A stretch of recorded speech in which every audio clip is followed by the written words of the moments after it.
आकाशवाणी मध्य प्रदेश से प्रस्तुत है प्रादेशिक समाचार।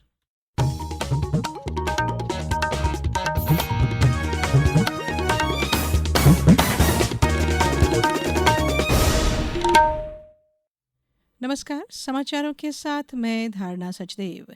सबसे पहले इस बुलेटिन के मुख्य समाचार। प्रधानमंत्री नरेंद्र मोदी कल से सेशल्स के 3 दिवसीय राजकीय दौरे पर रहेंगे। केंद्रीय गृह मंत्री अमित शाह ने आज मादक पदार्थों के खिलाफ एकजुट होकर युद्ध छेड़ने का आह्वान किया। मुख्यमंत्री ने आज आपातकाल के दौरान लोकतंत्र की रक्षा के लिए संघर्ष करने वाले वरिष्ठ सेनानियों को सम्मानित किया। और मौसम विभाग ने अगले 24 घंटों के दौरान प्रदेश के कई जिलों में बारिश, गरज चमक और तेज हवाओं का अलर्ट जारी किया है। अब समाचार विस्तार से। प्रधानमंत्री नरेंद्र मोदी कल से सेशल्स के 3 दिवसीय राजकीय दौरे पर रहेंगे। वे सेशल्स के राष्ट्रीय दिवस के स्वर्ण जयंती समारोह में विशिष्ट अतिथि के रूप में भाग लेंगे।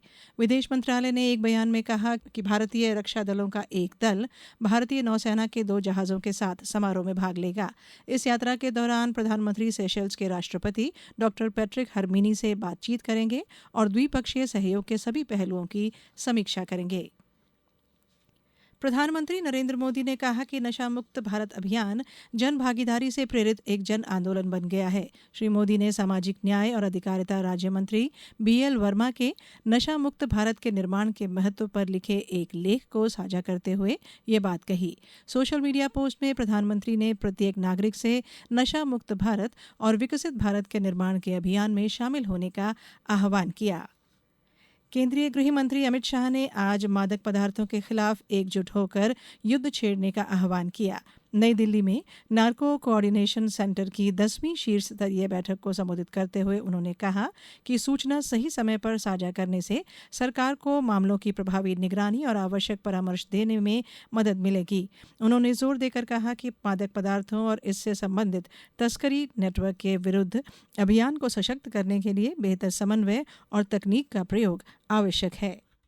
नार्को ऑफेंडर्स आज टेक्नोलॉजी से सक्षम बने हुए हैं, वो नेटवर्क आधारित बन चुके हैं और मल्टी डोमेन अपराध के रूप में भी आज हमारे सामने खड़े हैं। ये सभी चीजें ये लड़ाई को और कठिन बनाती है। इसलिए हमारी प्रतिक्रिया एक रोड मैप आधारित होनी चाहिए और उसमें आधुनिक इंटेलिजेंस लीड बेस्ड प्रतिक्रिया होनी चाहिए, टेक्नोलॉजी ड्रिवन अप्रोच होना चाहिए और नेटवर्क सेंट्रिक लड़ाई हमने करनी पड़ेगी।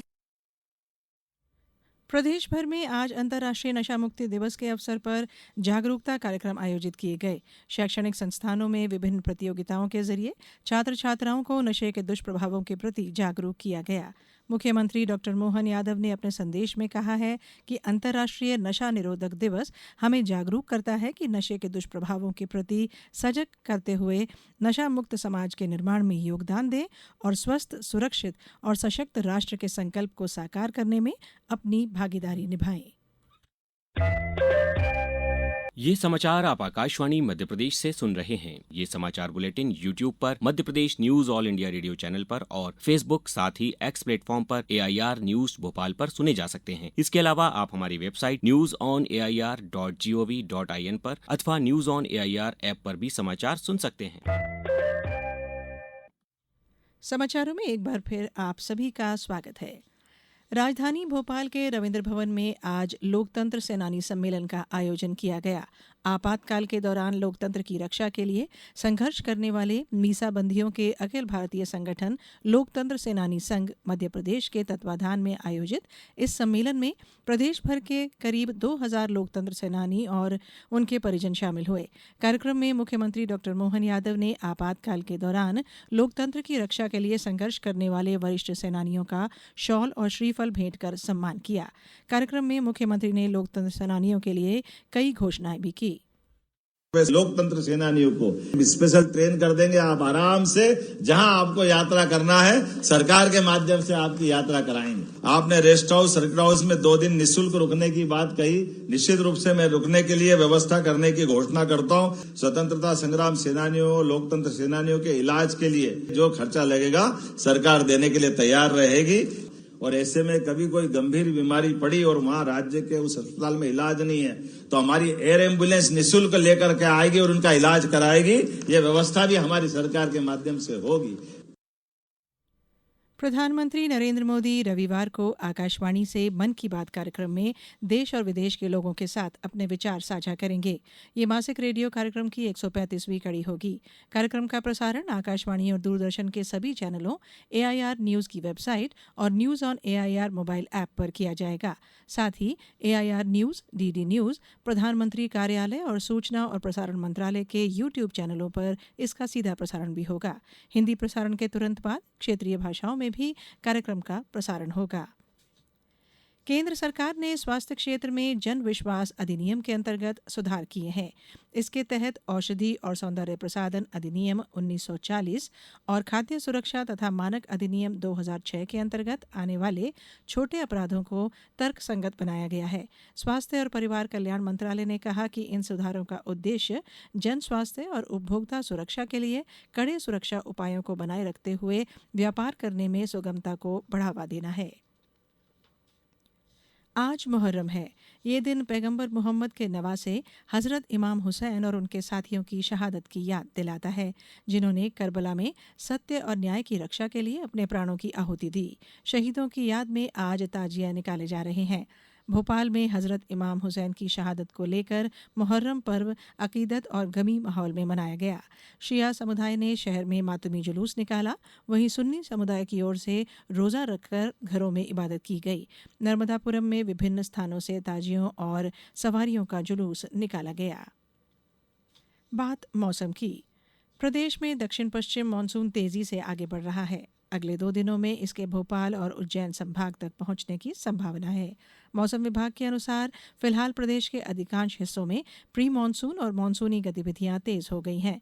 विभाग ने अगले 24 घंटों के दौरान प्रदेश के 45 जिलों में बारिश, गरज चमक और तेज हवाओं का अलर्ट जारी किया है। आगरमालवा और सीहोर में 60 किलोमीटर प्रति घंटे की रफ्तार से आंधी चलने और तेज बारिश का ऑरेंज अलर्ट है। वहीं भोपाल, इंदौर, उज्जैन, नर्मदापुरम, जबलपुर, रीवा, शहडोल और सागर संभागों के कई जिलों में हल्की से भारी बारिश की संभावना जताई गई है। अब कुछ समाचार संक्षेप में। छिंदवाड़ा सांसद की अध्यक्षता में जिला विकास समन्वय और निगरानी समिति की बैठक में पेयजल, स्वास्थ्य, सिंचाई और ग्रामीण सड़क परियोजनाओं की समीक्षा की गई। सीहोर जिले के आष्टा स्थित देवांचल धाम देवबड़ला बिलपान में प्रदेश का पुरातत्व विभाग जल्द ही रुके हुए विकास कार्यों को दोबारा शुरू करने जा रहा है। शहडोल और झाबुआ जिलों में साइबर ठगी से बचाने के लिए और डिजिटल व्यवहार को बढ़ावा देने के लिए सेफ क्लिक 2.0 साइबर जागरूकता अभियान चलाया जा रहा है। शिवपुरी जिले में कलेक्टर अर्पित वर्मा की अध्यक्षता में जिला स्तरीय बैंकर सलाहकार समिति की बैठक आयोजित हुई। कटनी के विजय राघवगढ़ वन्य क्षेत्र में 14 वन्यजीव एक साथ मृत पाए गए हैं, जिनमें 12 चीतल और 2 सांभर हैं। मामले में 3 आरोपियों को गिरफ्तार किया गया है। और आगरमालवा जिले में कल आयोजित हुए शिविर में पुलिस अधीक्षक ने आमजनों को ऑनलाइन ठगी, डिजिटल अरेस्ट, फर्जी लिंक और सोशल मीडिया हैकिंग से बचने के प्रभावी उपाय बताए। अंत में बुलेटिन के मुख्य समाचार एक बार फिर। प्रधानमंत्री नरेंद्र मोदी कल से सेशल्स के 3 दिवसीय राजकीय दौरे पर रहेंगे। केंद्रीय गृह मंत्री अमित शाह ने आज मादक पदार्थों के खिलाफ एकजुट होकर युद्ध छेड़ने का आह्वान किया। मुख्यमंत्री ने आज आपातकाल के दौरान लोकतंत्र की रक्षा के लिए संघर्ष करने वाले वरिष्ठ सेनानियों को सम्मानित किया। और मौसम विभाग ने अगले 24 घंटों के दौरान प्रदेश के कई जिलों में बारिश, गरज चमक और तेज हवाओं का अलर्ट जारी किया है। इस बुलेटिन में इतना ही। अगला बुलेटिन सुनिए सुबह 7:10 पर। नमस्कार।